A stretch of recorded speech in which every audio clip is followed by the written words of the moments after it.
members, would you all please stand and join us for the Pledge of Allegiance? I pledge allegiance to the flag of the United States of America and to the republic for which it stands, one nation, under God, indivisible, with liberty and justice for all. Thank you. Kathleen, can we get roll call, please? Wilson? Here.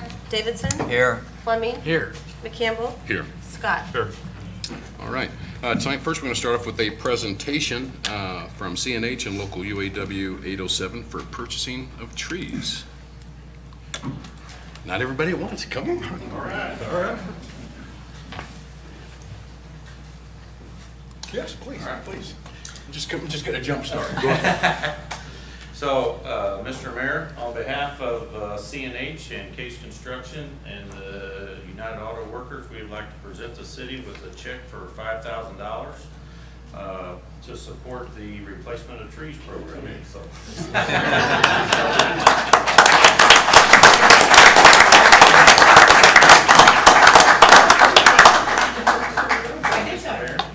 We certainly appreciate that.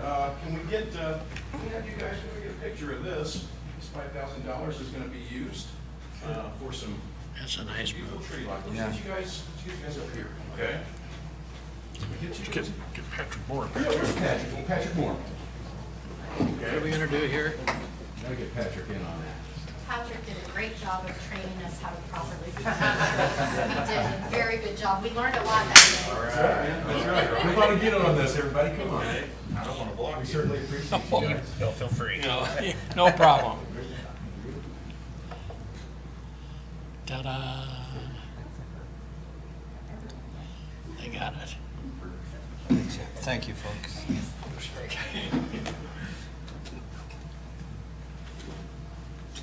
Thank you. Thank you very much. Thank you. I want to say this again. My mother told me this a long time ago. She said, nobody has to do anything for you. Whenever somebody does something, it means a lot. You know, shake your hand again. Thank you, sir. Thank you. Thank you. Thank you for that. Certainly appreciate it. Thank you, sir. Thank you. Great.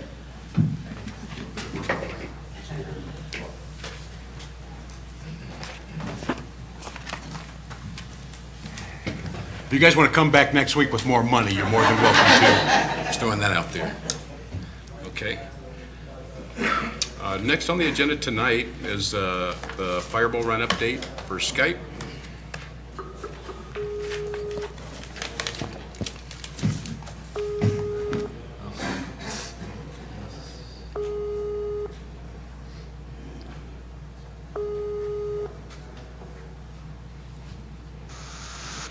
Answer your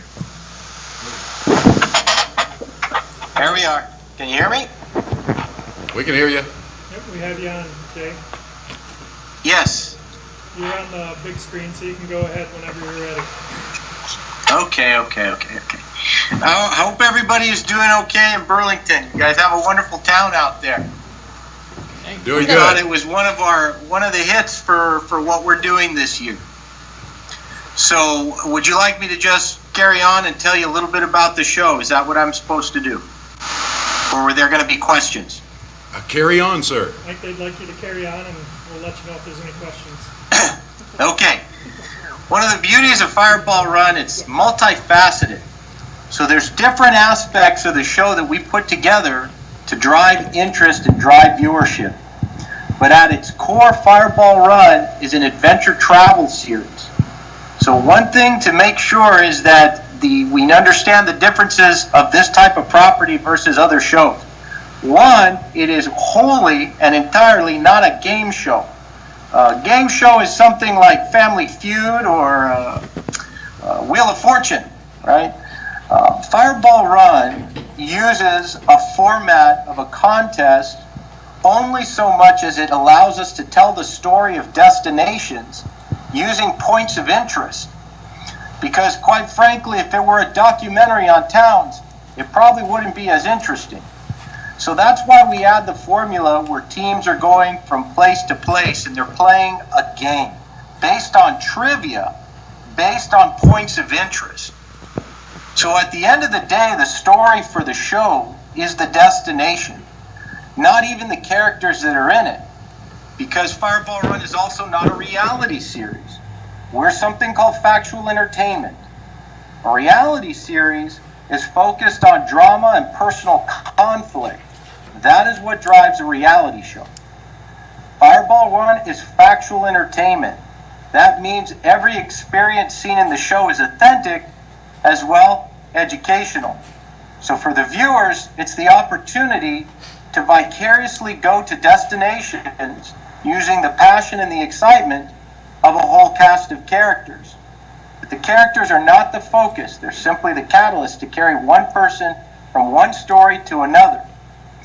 Like I say, at the end of the day, the story is the destinations. We're making a uniquely stylized travel series about destinations in a way that people will be entertained and they'll be educated.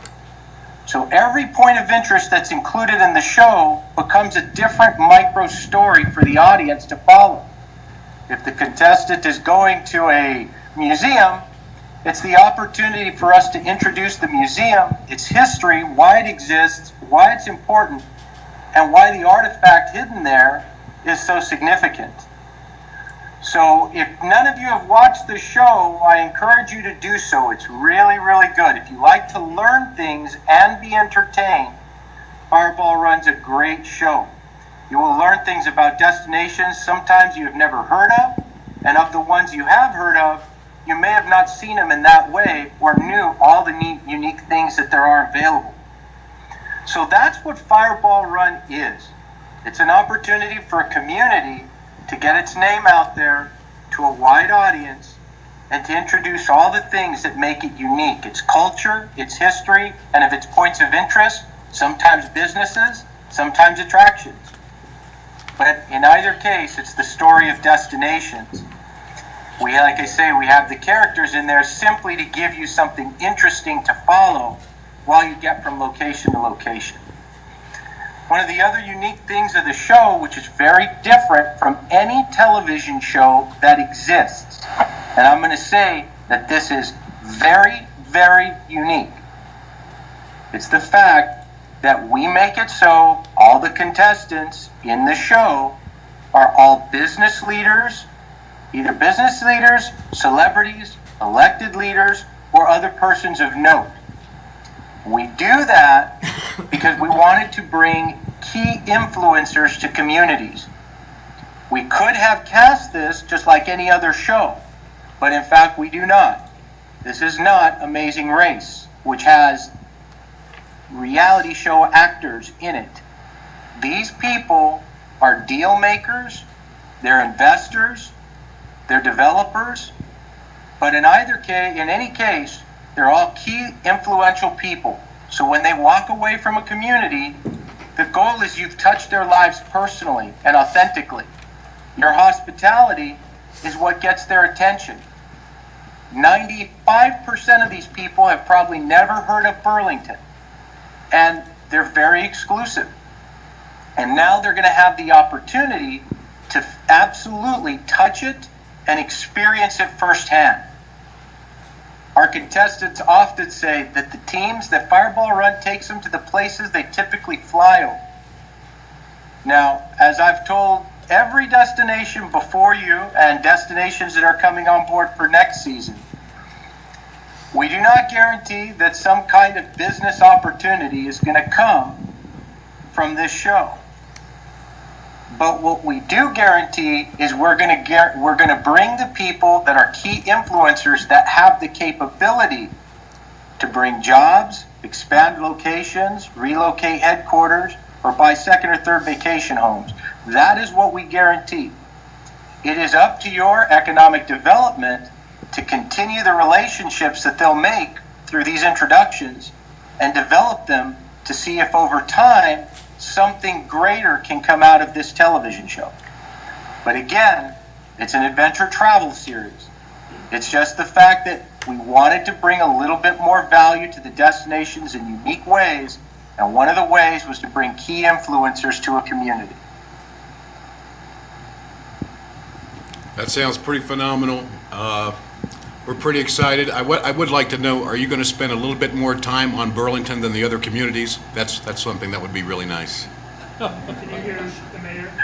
I cannot hear any questions, so if you want to reiterate the question to me, I can answer and respond.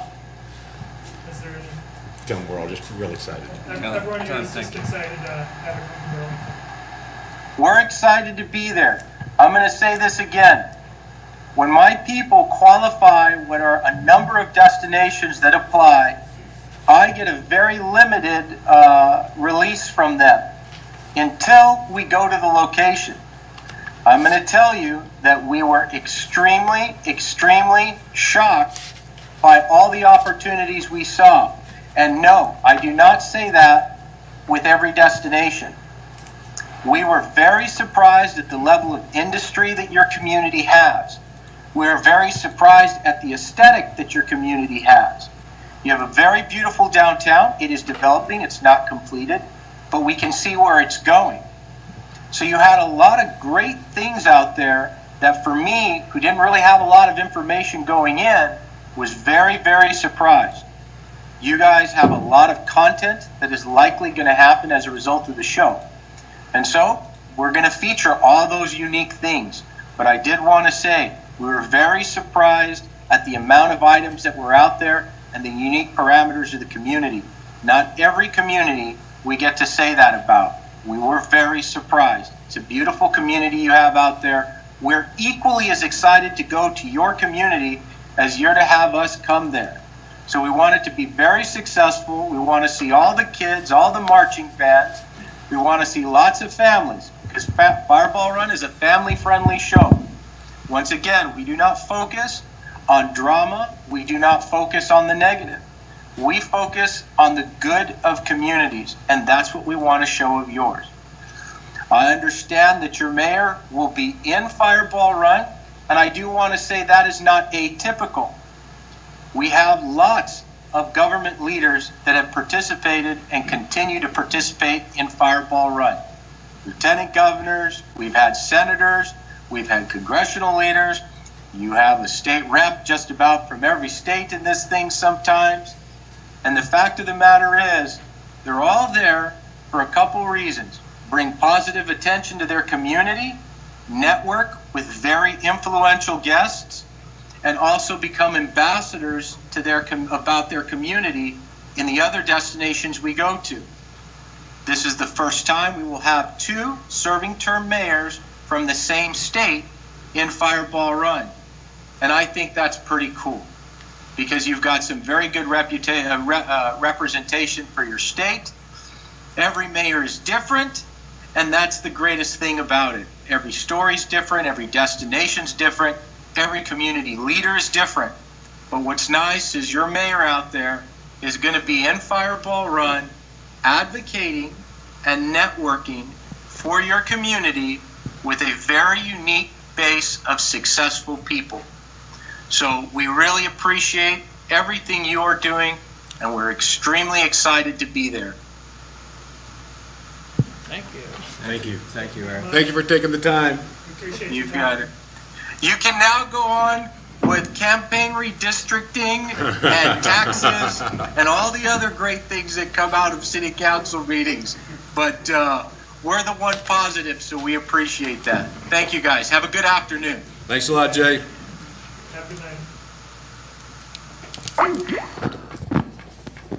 Okay. Next on the agenda tonight is the consent agenda. All matters listed under item 1 consent agenda, having been discussed, are considered to be routine by the city council and will be enacted by one motion. There will be no separate discussions of these items. If a discussion is desired, that item will be removed from the consent agenda and will be considered separately. On the consent, we have finances and miscellaneous, minutes of previous meetings, payroll and city claims, beer, liquor, wine, and cigarettes, reports and bonds. You have 2 resolutions. The first is a resolution to enter into agreement with Impact 7G, Inc., related to a U.S. Environmental Protection Agency grant award for Brownsfield area-wide planning grant. The second is a resolution approving agreement between the City of Burlington, Iowa, and Hamilton Walter Marine Corps League Detachment 616 for use of Memorial Auditorium. We have 6 public hearings set for June 19th. First is consideration of an ordinance amending Chapter 126 Taxi Cabs and Vehicles for Hire of the Burlington City Code. Second is consideration of an ordinance amending Chapter 127 Vehicles for Hire Drivers of the Burlington City Code. The third is consideration of an ordinance vacating and selling a portion of Denmark Street right-of-way located west of South Main Street. The fourth is consideration of an ordinance vacating and selling a portion of alley right-of-way located north of Edna Street and east of South Plain Street. The fifth is consideration of sale of property locally known as 1336 Garnett Street, City of Burlington, Iowa, with conditions. And the sixth is consideration of an ordinance amending Section 170.50 Board of Adjustment of Chapter 170 Zoning Code of the City of Burlington Municipal Code. And we also have some appointments as well. Mayor Pro Tem? We have 2 vacancies on the Flint Hills Golf Advisory Committee, and Richard Maxwell and Tish Keltner have volunteered to serve there, and we appreciate their willingness to volunteer. Is there anybody from the audience that would like to have any of these items removed from the consent agenda? I see none. Council? Yeah, I'd like to have number 1 of the resolutions pulled.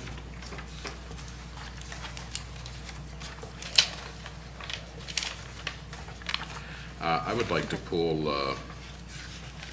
I guess it's 1 and 2. Well, there's no reason to pull that yet. That's good. Anything else, you guys? I motion to approve items listed under consent agenda, excluding number 1 in resolutions. Second. Moved in second. Kathleen? Wilson. Aye. Davidson. Aye. Fleming. Aye. Campbell. Aye. Scott. Aye. Okay.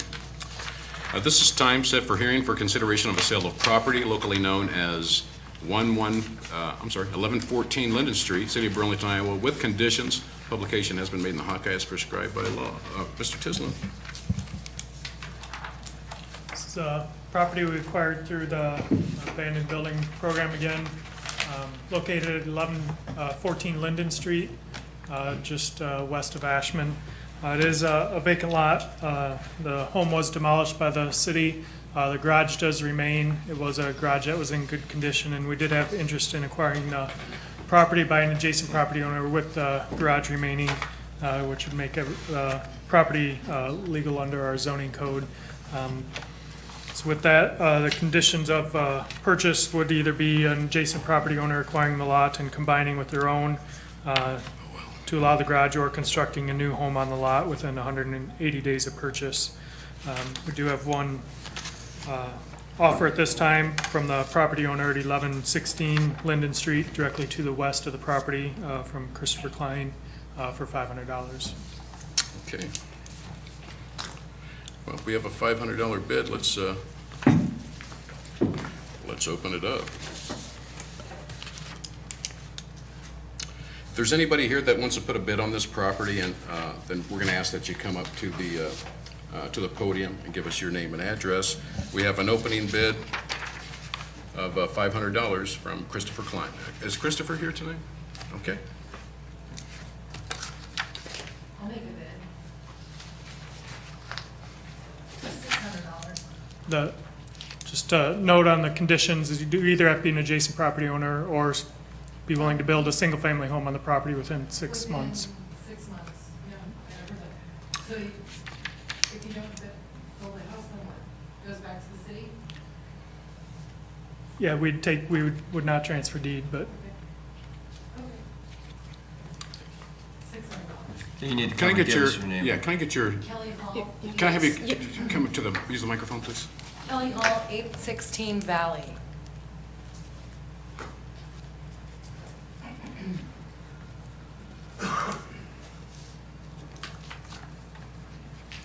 Okay, have a bid of 600.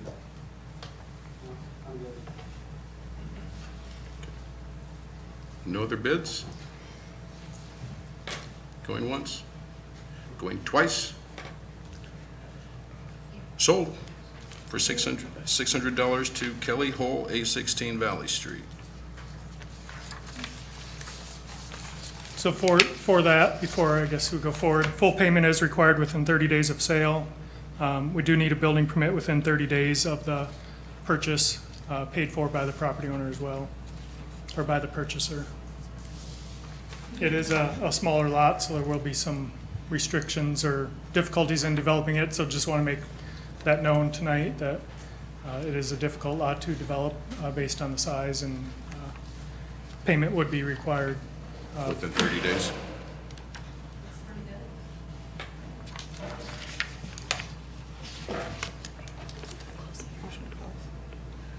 Motion to close? Second. Kathleen? Wilson, Aye. Davidson, Aye.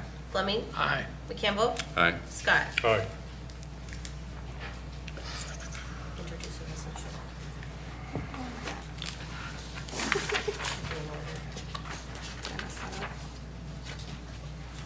There you go. I have a resolution approving acquisition and development agreement. Nope, I'm on the wrong one. I have a resolution approving the sale of property locally known as 1114 Linden Street, City of Burlington, Iowa, with conditions. Second. Kathleen? Well, then you should have a motion to amend. And then I Should- would should like to we amend it? amend. I would like to amend Exhibit C of the resolution approving the sale of property locally known as 1114 Linden Street, City of Burlington, Des Moines County, Iowa, that the property be sold to Kelly Hull of 816 Valley, Burlington, Iowa, in the amount of $600. Second. Moved and second. Kathleen? Okay, this is on the amendment. This is on the, right, this is on the amendment. Wilson, Aye. Davidson, Aye. Fleming, Aye. McCampbell, Aye. Scott. Aye. And as amended? Wilson, Aye. Davidson, Aye. Fleming, Aye. McCampbell, Aye. Scott. Aye. Okay. We have a property sold, 816 Valley Street. Congratulations. Would ask, since we don't have a current bid on the property, that Kelly be able to fill this out before she leaves the bid form, so that we have the information. I'll write you a check. We just need that signed and filled out. Okay. Right.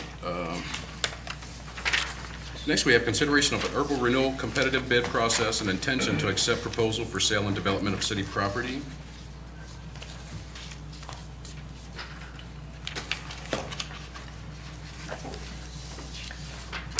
Through this. This is the Apollo School property at 1201 Valley Street. Can go over some of the details of the acquisition and development agreement.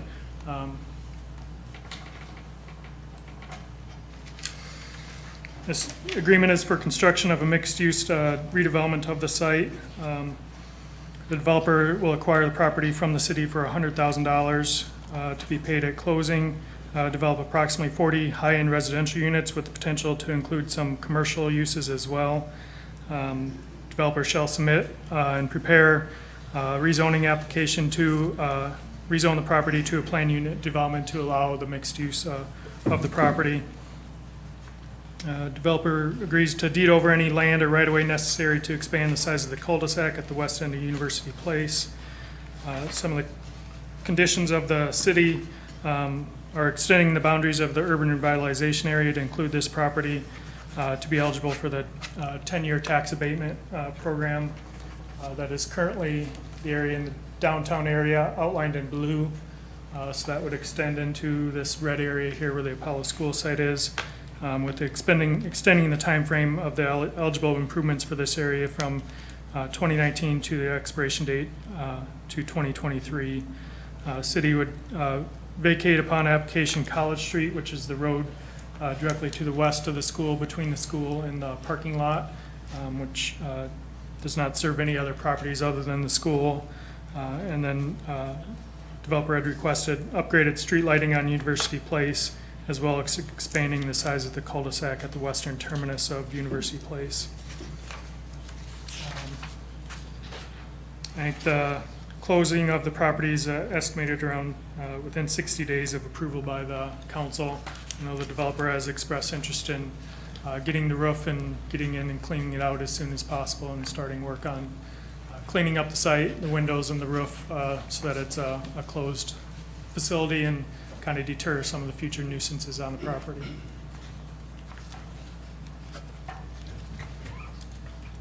Jesse has anything further, but Nothing to add. Do I have any questions or concerns from anybody from the audience? I see none. Council? My position has not changed on this issue. Back when Miller Valentine made the proposal, we gave them a year to get it done, and I said at that point, if they couldn't do it, then I was in favor of tearing it down. And I'm still in that position, so I will not be supporting this issue. Any other comments? Motion to close? Second. Kathleen? Wilson, Aye. Davidson, Aye? Fleming, Aye. McCampbell, Aye. Scott. Aye. Here I have a resolution approving acquisition and development agreement with Midwest Cornerstone Property Management LLC and authorizing sale of city-owned property. Second. Moved in second. Kathleen, let's take it to vote. Wilson, Aye. Davidson, No? Fleming, Aye. McCampbell, Aye. Scott. Aye. Okay, moving forward. Next, we have consideration on a proposal to enter into a sewer revenue loan and disbursement agreement in a principal amount not to exceed $308,956.67. This loan is from the state revolving fund run through the state of Iowa. The amount that you see there, the $308,000, is the remainder of the contract that we have with HR Green to do the separation design work for the Locust Basin, part of the MASL Basin. We previously had an SRF loan for planning and design. This makes the remainder of that. What happens with these planning and design loans is they are taken out from the SRF at 0% interest. And then when the construction loan is taken out for the work, they are rolled into the construction loan. So, Sounds good. Any questions or concerns from the audience? I see none. Council? A motion to close? Motion to close, Your Honor. Second. Moved in second. Kathleen? Wilson, Aye. Davidson, Aye? Fleming, Aye. McCampbell, Aye. Scott. Aye. Your Honor, a resolution taking additional action in respect to sewer revenue loan and disbursement agreement and authorization, approving and securing the payment of $308,956.67 sewer revenue loan and disbursement agreement, anticipating project note IFA interim loan and disbursement agreement. Second? Moved in second. Kathleen, let's vote it down. Wilson, Aye. Davidson, Aye? Fleming, McCampbell, Aye. Scott. Aye. Well done. Your Honor, a motion for preliminary adoption of the second reading of an amendment of an ordinance number 3403, an ordinance creating Harbor View Estates PUD. Second. Mr. Tisland? this is an amendment to the existing ordinance. This PUD was previously approved by Planning Commission and City Council. The developer has requested to amend it with some changes, adding 2 additional attached housing units on the west side of the property. Previously, there was 14 attached units. This would increase that to 16. Modifying some of the setbacks within the development, also creating a cul-de-sac on the north-south drive with an outlot to allow future connection to the property to the north. With surety that would be installed should the property to the north be installed. Also increase the detention pond on the south side of the property. There was formerly an additional outlot within the development. Lot 17 here was an outlot, and they increased the size of the detention pond on the south side of this to cover that change. The developer has requested, again, to waive the sidewalks on one side of the subdivision on the north and west side of this. It is not currently in the ordinance. It would need to be amended to include that within the PUD.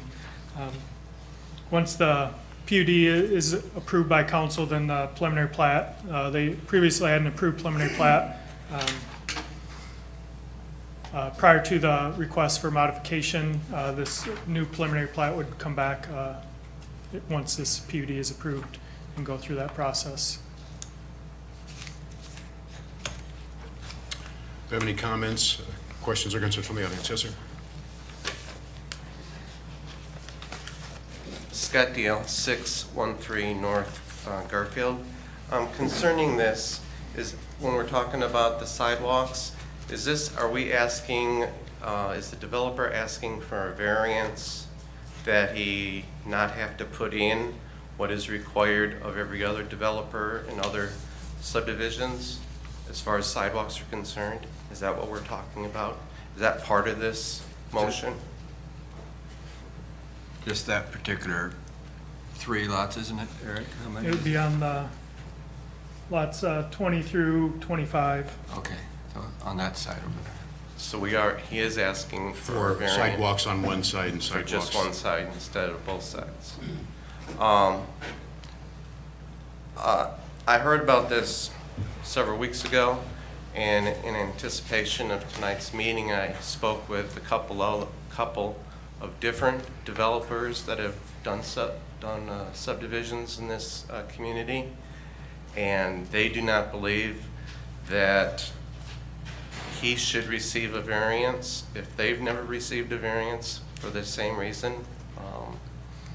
They just think, you're setting a precedent when you start changing things for one developer, and then the next developer comes along and asks for another variance, and you just continue snowball effect when you do these types of things.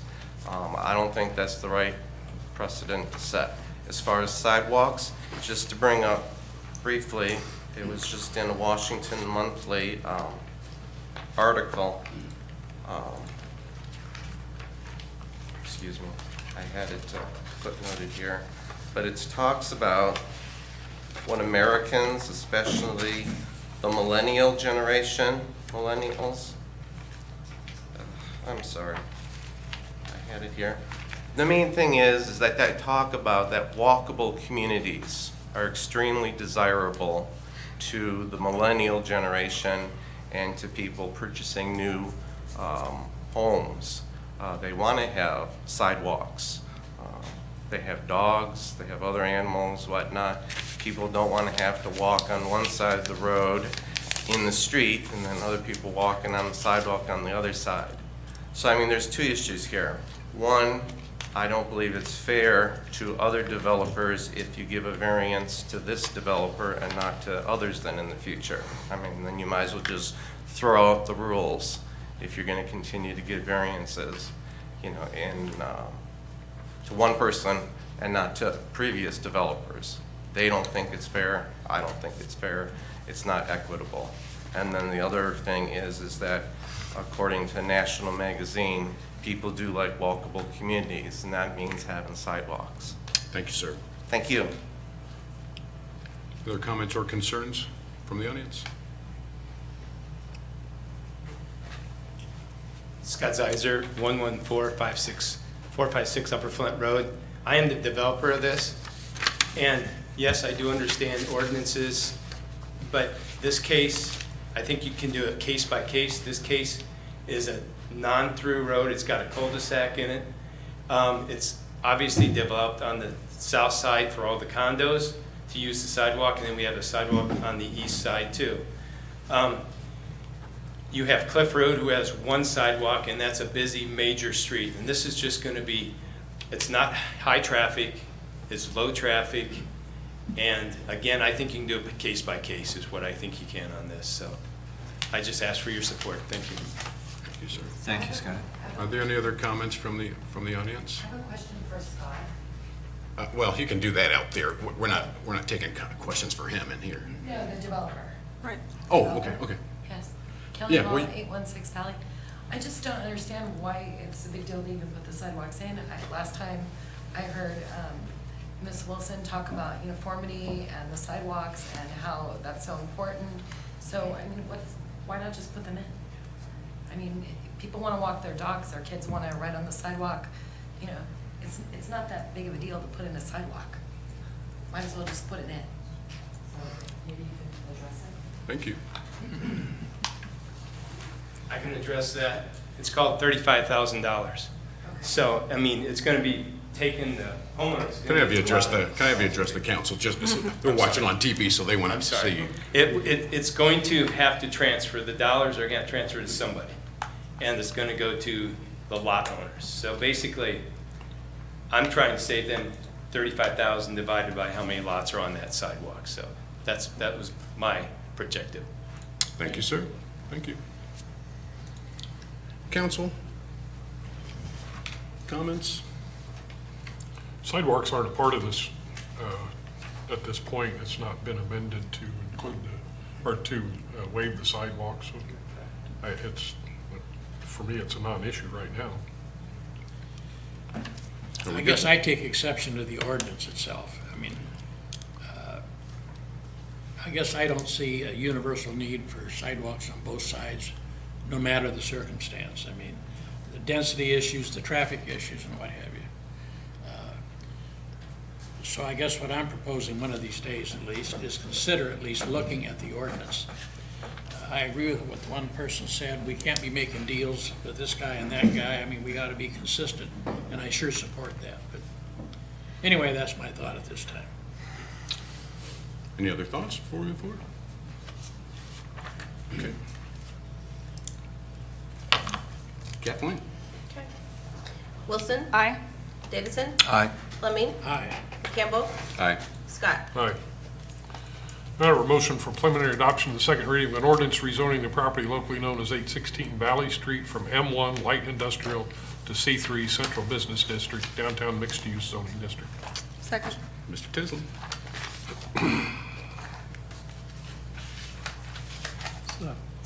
Property at 816 Valley Street, between Jefferson and Valley, just west of 8th Street. Former Dial Building, request to rezone from M1 Light Industrial to C3 Downtown Mixed Use. Currently, under the current zoning, residential use is not allowed within the building. Rezoning to C3 would allow a mixture of commercial or residential use. There is commercial to the north and to the east, and is stated on our future land use map of our comprehensive plan as a downtown mixed-use area. So, Planning Commission did recommend 4-0 to approve this request. All righty. Any questions or concerns from the audience? Seeing none. Council? Your Honor, I have a motion to amend. Motion to amend the motion for preliminary adoption of the second reading of an ordinance rezoning the property locally known as 816 Valley Street from M1 Light Industrial to C3 Central Business District, Downtown Mixed Use Zoning District to read as follows. For waiver of preliminary consideration and adoption of the second reading, and for final adoption of an ordinance rezoning the property locally known as 816 Valley Street from M1 Light Industrial to C3 Central Business District, Downtown Mixed Use Zoning District. Second that. Okay. Let's vote on the amendment. Wilson? Aye. Davidson? Aye. Fleming? Aye. Campbell? Aye. Scott? Aye. Now, as amended? Wilson? Aye. Davidson? Aye. Fleming? Aye. Campbell? Aye. Scott? Aye. Well done. Your Honor, I have a motion for preliminary adoption of the second reading of an ordinance amending section 137.08 of chapter 137 sidewalk regulations of the City of Burlington Municipal Code. Second. Thank you. The change in the ordinance before you is striking out the current language that says a minimum of 50 inches, changing it to 48 inches, which is ADA and SUDAS standard, and then adding in language on the back end that allows the Public Works Director, myself, to match existing where it currently is not 48 inches. We do have some 36-inch sidewalk in town. This code change is in light of the rest of the sidewalk that we have that is 48 inches. And it helps with just implementing the sidewalk distances, so. Okay. Do you have any questions or concerns from the audience? I see none on this. Council? Your Honor, I have a motion to amend. Motion to amend the motion for preliminary adoption of the second reading of an ordinance amending section 137.08 of chapter 137 sidewalk regulations of the City of Burlington Municipal Code to read as follows. for waiver of preliminary consideration, adoption of the second reading, and for final adoption of an ordinance amending 137.08 of Chapter 137 sidewalk regulations of the City of Burlington Municipal Code. Okay.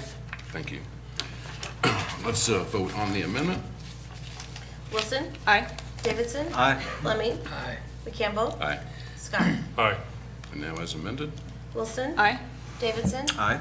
Fleming, Aye. McCampbell, Aye. Scott. Aye. Ayes have it. Number 4? I'm next. Yes, sir. Motion for waiver of notice and public hearing as required under Section 2, publication notice and hearing of the City of Burlington's procedural rules for ordinance adoption in regards to the ordinance amending the Code of Ordinances of the City of Burlington, Iowa by amending provisions pertaining to fireworks. Second. So, Chief, okay, go ahead. would you like me to explain it? Yeah, go ahead. This motion allows for a waiver of the notice for public hearing and the public hearing itself for the ordinance change.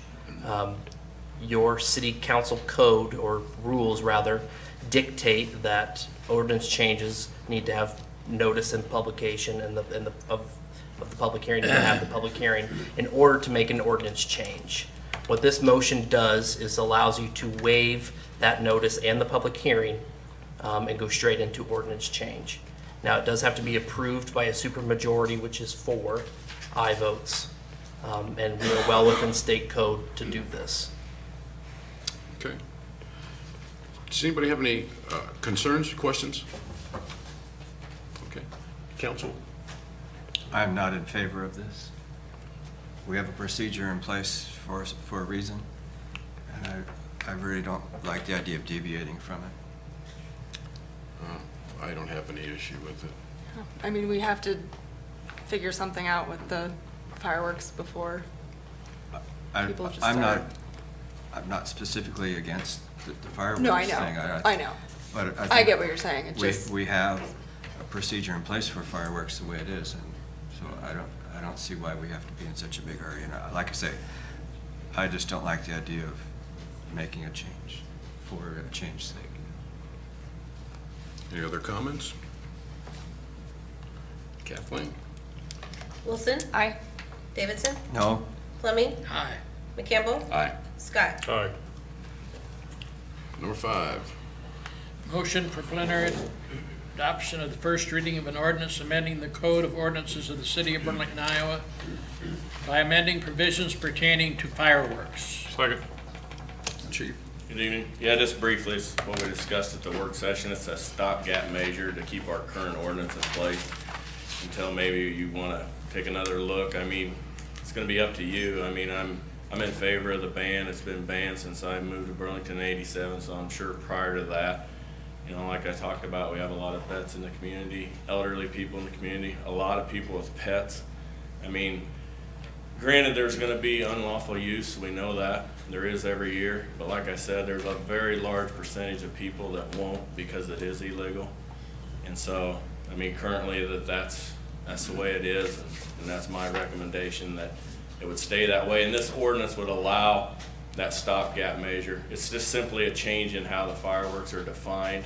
If you look at what's been actually taken out of the ordinance and what's been put in. So, and I'm confident that the fire chief, we've discussed this, is going to come forward once this is in place with some solutions to the sale and the inspection and how all that plays out, so. Okay. Any questions for Chief? Thanks, Chief. Thank you. Do you have any questions from the audience?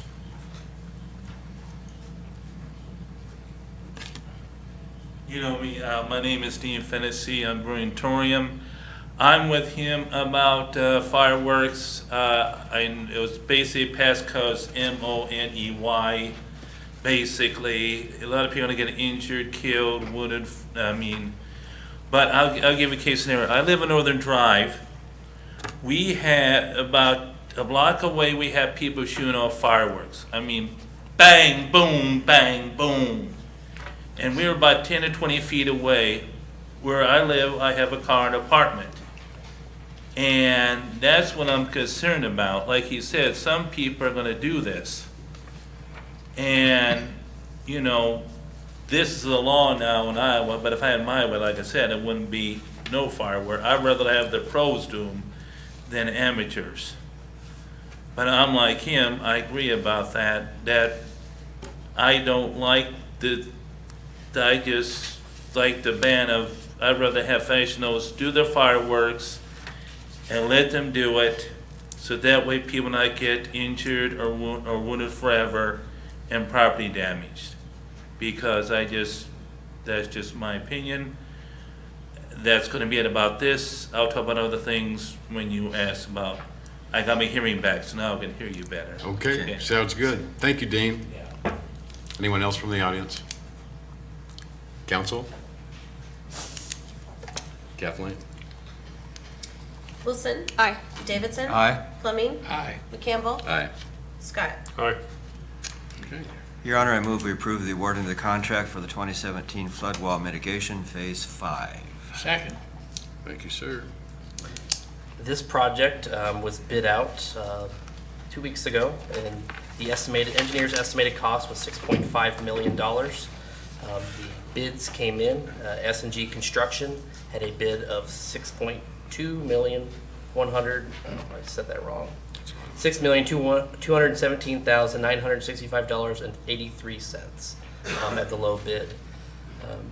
This project is funded from the flood board mitigation grant that we received that uses sales tax increment financing. This is the first of 4 more phases that will include stormwater pumps in the next phase, as well as additional flood wall.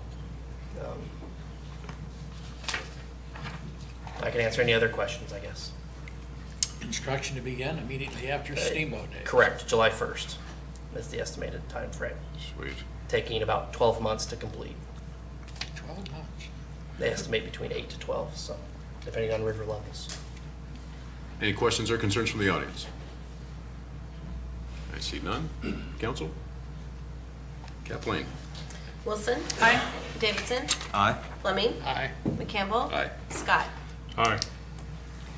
Your Honor, I move that we approve the awarding the contract for the 2017 Seal Coat Streets Program. Second. Moved in second. Good evening, Bob Wright, the city engineering manager. I have here just a map, you can find it on our website, just to highlight in green there the streets that this will cover, mostly in the southern part of Burlington at 14th Street, Park Avenue, Dunham Street, several other blocks there on South Central, South Penn Street. And then there's a few streets up on the north end with Pearl, Pond, and Lincoln. The bids came in by W.L. Miller, who performed this seal coat last year, as well as Cessford Construction, and we recommend award to W.L. Miller. There's also a photo here. I know Mr. Fleming asked last week about the difference between pea gravel and crushed limestone chips, and so there's some zoomed in examples there, but again, the pea gravel will hold a uniform shape and compaction there. If it does break free, go to the side of the road, there's much less dust than the chip limestone. So it's a very nominal increase in the pricing of that material.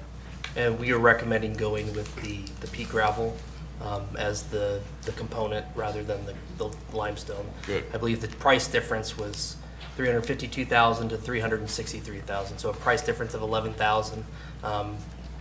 That being said, the dust alone, I think, is well worth that. That and also the limestone chips tend to break down over time, whereas the pea gravel's a lot harder material and it'll stand up a little longer. Good. Any questions? Thank you. Thank you. Thanks, Bob. Any comments or questions from the audience? I see none. Council? Kathleen? Wilson. Aye. Davidson. Aye. Fleming. Aye. McCampbell. Aye. Scott. Aye.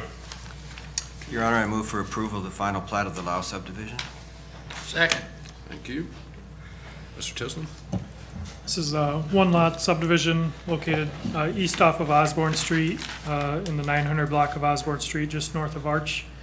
Subdividing off an existing building in order to transfer that from the current property Current property boundary includes, I guess, the 4 buildings on the site, and they're subdividing off this existing building on the northwest corner of Osborne to be able to sell that building off and retain the other 3.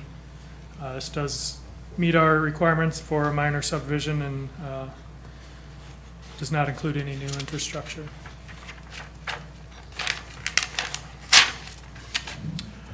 Audience, questions or concerns? I see none. Council? Good. None here.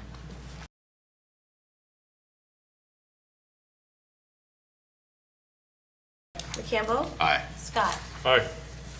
Well done. Your Honor, I move for approval of resolution of support for YJ Development for parking. Second?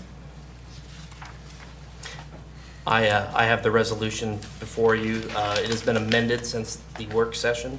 At the end of it, I added the on-street parking on Valley, the Fifth and Valley parking that we currently own, as well as it's very general language, but that we will help in assistance with the parking on the southwest lot, which is the BNSF lot.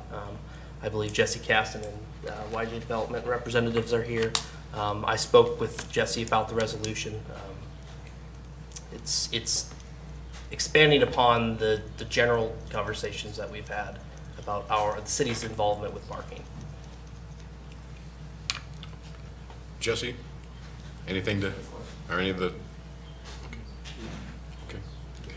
Anybody from the audience have any questions? Okay, I see none. Council, any questions for any of the developers, or you're good? I'm okay. Okay. I have a question. Kelly Hall, 816 Valley. Can you say that again, because people have complained that they. Kelly Hall, 816 Valley. Thank you. YJ Development, I haven't heard anything about it. Can you elaborate on that? Jesse maybe can explain it better than I am. The YJ Development is currently has the option, I guess is maybe the right way to say it, on 2 buildings off of Valley Street for redevelopment into market rate apartments. Valley Street, what's the exact address? It's those up there that's on the picture. On low vision, I can't see that. What is it? He can get you that information after the meeting. He'll Between get that to 3rd you. and 5th on Valley, 3rd and 5th. 2 buildings. Anybody else from the audience? Council? All right then. Kathleen? Wilson. Aye. Davidson. Aye. Fleming. Aye. McCampbell. Aye. Scott. Aye. Your Honor, I move we approve the resolution to enter into an agreement with the Impact 7G Inc. related to the U.S. Environmental Protection Agency grant award for Brownfields area-wide planning grant. Second? Moved in second. Mr. Tizzle? The city, I only asked for this because I want to abstain. okay. I can give a brief overview, and our consultant's here, so might be beneficial. The city received a grant from the EPA to do brownfield area-wide planning, specifically in the downtown area. This agreement was with Impact 7G to lead that charge, and Mike Fisher here with Impact 7G might be able to give a real brief overview on what that entails. There are a couple sub-consultants with that as well, Confluence and Leland, so. Please.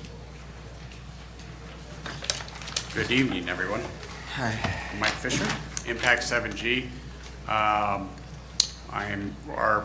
from 9550 Clive, in Clive, Iowa, 9550 Hickman Road. This particular EPA assessment grant was awarded to the city of Burlington after preparation by the city and Southeast Iowa Regional Planning Commission.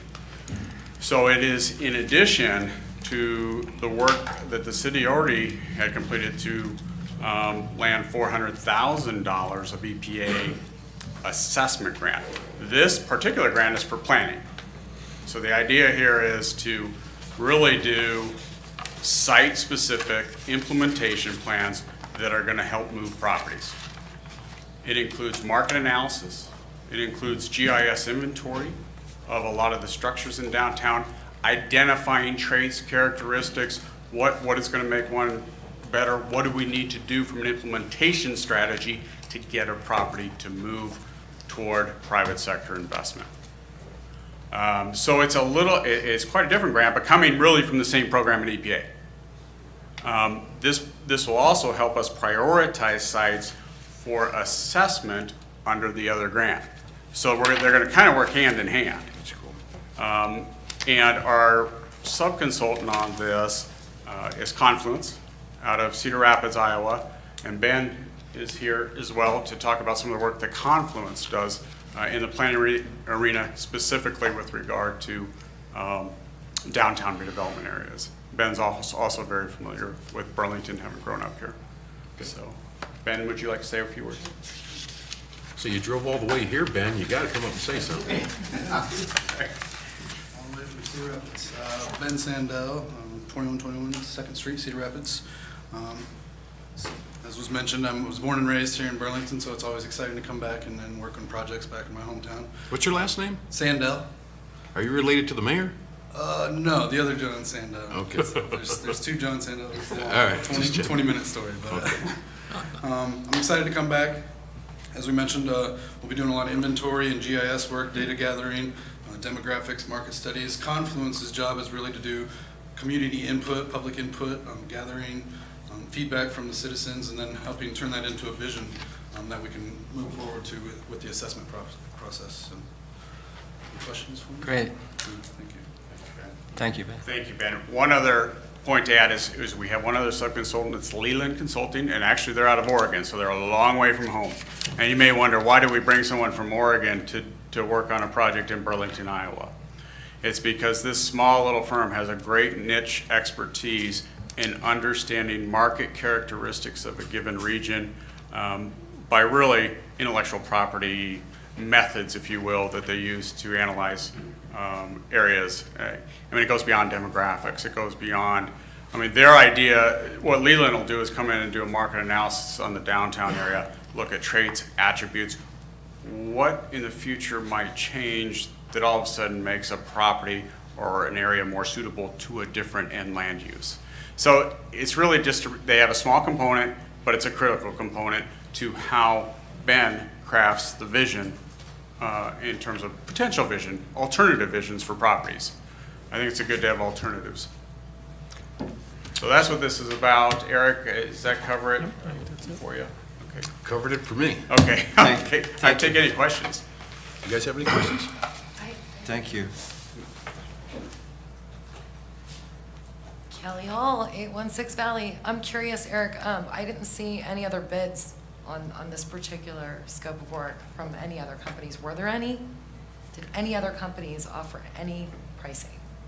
This was submitted through an RFQ process. There's a set amount through the grant, not to exceed a set amount, and every company submits that same amount. So it's selected through an RFQ process. Yes, I'm very familiar with the RFQ process, but did any other companies besides 7GA We submit? had three different bids. Three? Three different proposals submitted. What were the other bids? I don't have those in front of me. They're not on the website either. Who were the other companies? I don't have those in front of me. Okay, we have But we them can at the get next- that, we can get that Okay, information great. to you I'd later. love to know. Thanks.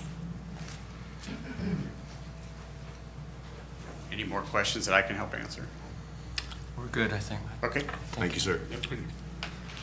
Council? I just wanted to say the reason I asked to bring this up is because I need to abstain from it because I have property in the downtown. That may be affected or not affected by this. Sounds good. Any other comments? Kathleen? Wilson. Aye. Davidson. Aye. Fleming. Aye. McCampbell. Aye. Scott. Abstain. Okay. This is where we'll take comments from the audience.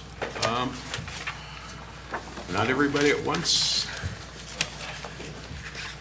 Okay, I'll try to make this brief. Like I said, I had earwax in my eardrum, my nose, and they put a tube, they punched it, so I can, like the guy said, I can hear you now. Basically, number one, how are we doing on replacing Mount Pleasant Bridge? Can anybody tell me that? Are we doing A-OK on that? Mr. Mack? Mount Pleasant Street Bridge is currently under design. It's scheduled to go out to bid on this DOT state bidding schedule in January. Construction to start next spring. That's good. Now, I'm gonna harp on this until it gets done. Cascade Bridge. I knew where you were going with that. Cascade Bridge. We got to get, maybe we'll go up to Iowa City with new governor, we'll just have a sit down and say, we want Cascade Bridge. But I'd like to get that done. What he said about Apollo School, I agree with him 100%. I don't want this to turn around 2 years from now, 3 years from now, where the guy basically comes here and says, I don't got the money, I don't have the resources, and we're right back where we were right here again. I just think it'd be best to just tear the whole building down and start from maybe build some low rent housing there. I'm biased about that. About sidewalks, it would be nice to have some nice sidewalks in this town to go for a walk, to do things like that. There's a lot of places in the town they don't have sidewalks. That woman asked about that parking area. I can tell her that's right next to where a block over past hopefully years I worked there. That's where you're talking about. But one thing I want to say, I know this is late, but I want to wish everybody happy Memorial Day and any veterans here. Thank you for your service to this country. I do appreciate it. And we take our feelings for granted because look what we're doing here. In most countries, they don't have this. Right. So I'll say this once again, may the Lord Jesus Christ give you wisdom and guidance in your decisions, and peace be with you. Thank you, Dean. Thank you, my friend. Amen. Mr. Sloan?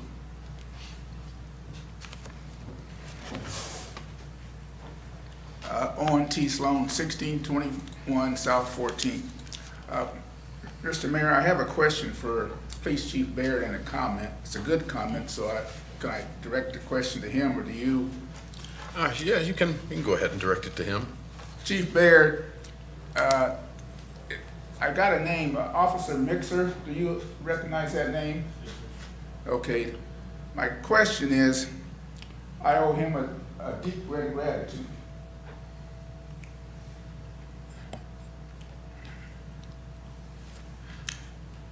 Take your time. You'll have to excuse me a little bit. In the early morning hours of May the 14th, I had to call 911 and take my wife. They took my wife out to the hospital. Emergency room at that time of morning was virtually bare. There's no one there. The lights was out. Rang the buzzer, and the lady said, "Well, you have to wait. She's getting some tests and whatever." And I could tell it was serious, and I was very distraught.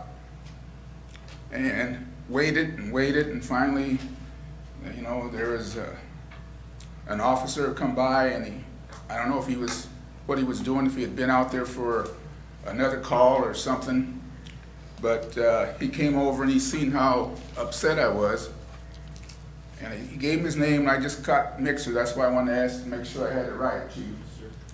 And I don't know if he was coming off duty or whatever, but he offered to sit down and console me until I got something from the hospital, from the doctor. And in this day and age, with all this going on with officers and black young men and women, there are some good ones, and we have one here, and I owe him a debt of gratitude. And if I ever can get in touch with him, I'm gonna shake his hand and give him a big hug, because it helped me out. Because shortly after he sat down, I said, "No, you don't have to." And he said, "No, I'll sit with you." And just about 1 or 2 minutes later, the chaplain come in. So that's how serious it was. Thank you. Thank you, sir, for coming down on. Appreciate seeing you tonight. And Chief, make sure you do pass that message on to Officer Mixer. God bless him. God bless him.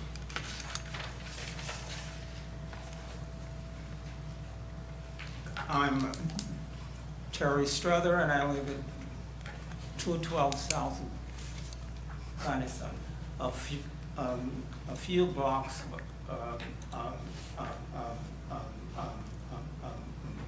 from Apollo School. If there's anything that you can do to save Apollo, I think that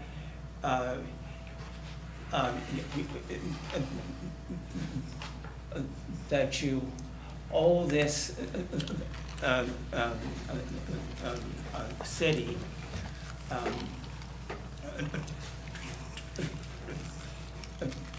to save it. It is a strong, a solid building. I was here a few months ago and said the same thing. It's just save the building. If you have a developer who really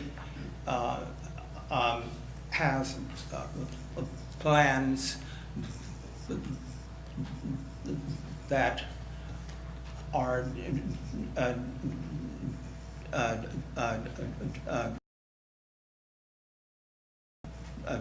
developable and strong. Save Apollo. Do not tear Apollo down. Thank you. Thank you, sir. Thank you. Thank you, Terry. Anybody else from the audience? It's been lovely tonight.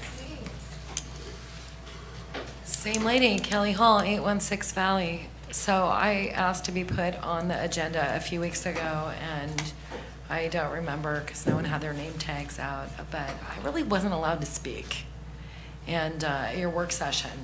And that was rather upsetting because I wasn't allowed to address anything that was said to me, such as my windows being broken out after I replaced them. Okay, it was quite offensive for me as a business owner and somebody that worked very hard in business for many, many years. I've owned the building since I was 30 years old, and I've put quite a lot of my own funds into the building. And I'm here to address the council once again, with all respect, to take a look at the documents that I'm going to show you. Okay, and these documents have come in the form of nuisance abatements on my building and letters that were written to me such as, please be advised, this will be your only notice of the year. And then all the different amounts that were charged for the mowing of the area that is adjacent to the property that I own. Okay, and you know, I understand that, you know, the mowing needed to be done. However, I never got any of these notices. Okay, and here I am now putting money into the city. Not only did I offer to buy one of your properties, and apparently I'm building a house on it later. Okay, so within 180 days, is that right, Eric? So there is a baseline fee of $4,780 that the city has charged me, plus, of course, what I consider to be, you know, very close to usury rates, 2% annually. Okay, that's compounded. And such things as boarding up my building. And Mr. Judd was here. Apparently he was the contractor that the city of Burlington chose to board up my building. And why he slurred something pretty offensive to me leaving at the last city council meeting, I made sure to correct him that that will never happen again. I asked him what he boarded up for the $1,100 in my building that I own. He told me the entire first floor. Okay, I could never really understand what happened there. Then he proceeded to tell me that I was hiring people to then take down the areas that he boarded up. Okay, I've spent tens of thousands of dollars. One was on request from the city of Burlington's fire department. I spent over $10,000 abating the pallets that were in there. Okay, I'm asking that the city just, you know, in good faith on the money that I've already put into the community, not only hiring people of the city of Burlington, but also in the form of permits for my dumpsters, permits for, you know, the zoning changing and all the future taxes. Well, you know, if I don't get them abated like every other project in town, which I'm sure I'll be asking for also. But I'm asking that you do, this business owner, you know, some good faith effort in reversing these $4,780 in baseline charges, or, you know, make some consideration and consign some of that to, you know, good faith on my part. I've moved here, I put a lot of money into this building, I've owned it for many, many years, And there's quite a few difficulties that I've encountered that I don't wish to make public here this afternoon. But, you know, I've spoken to all of you privately, I'm sure. And I'm hoping that you can at least abate these, since, you know, everybody else seems to be getting breaks here in town, such as, you know, other city council meetings that I've attended here for the past several months. $4,780 in nuisance abatements, you know, would really help me out a lot. And I'm asking for, you know, an amnesty on that amount. Thank you. That's it, thank you. Any other comments from the audience? Okay, you guys have been lovely tonight. Mr. Tisland? Annie? Got nothing. Tim Scott? We're good. Me too. Me too. Mr. McGregor?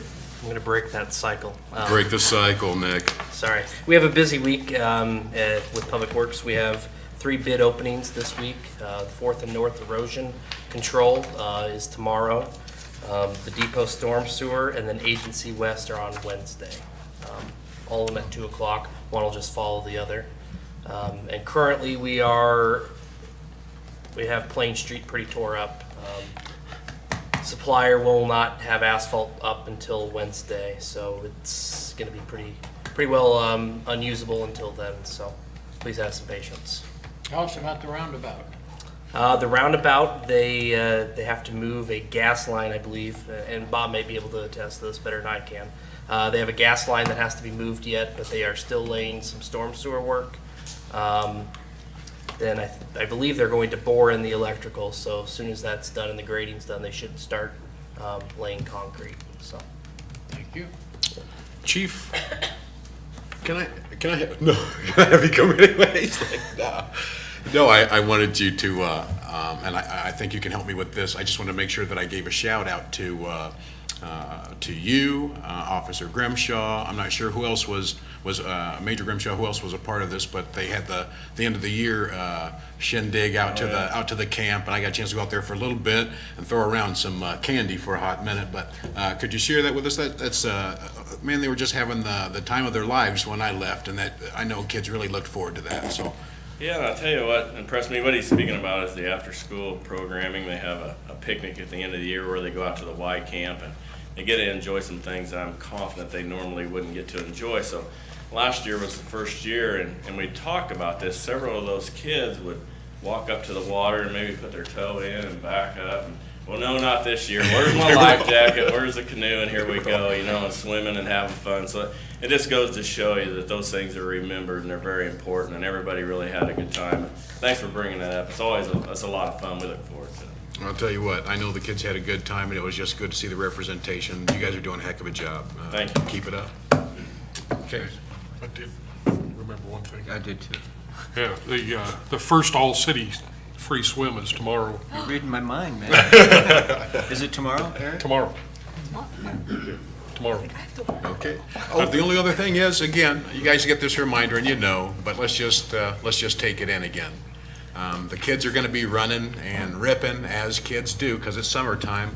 So just be mindful of that. Know that the kids are out, and I'm going to give you the same advice my dad gave to me. When you're driving down the road and there's parked cars, look underneath the parked cars for little feet. Just be cautious. I know nobody would want to hurt any little kids, but you know, they're kids, so let's be mindful. That's all I got. So. Your Honor, I move that we adjourn. Second. Moved and second. Kathleen? I like Wilson? it. Aye. Davidson? Let's see. Aye. Fleming? Aye. You guys. McCampbell? Yes. Scott? Yeah.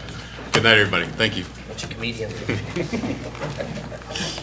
Thank you, Mayor. Thank you, Council.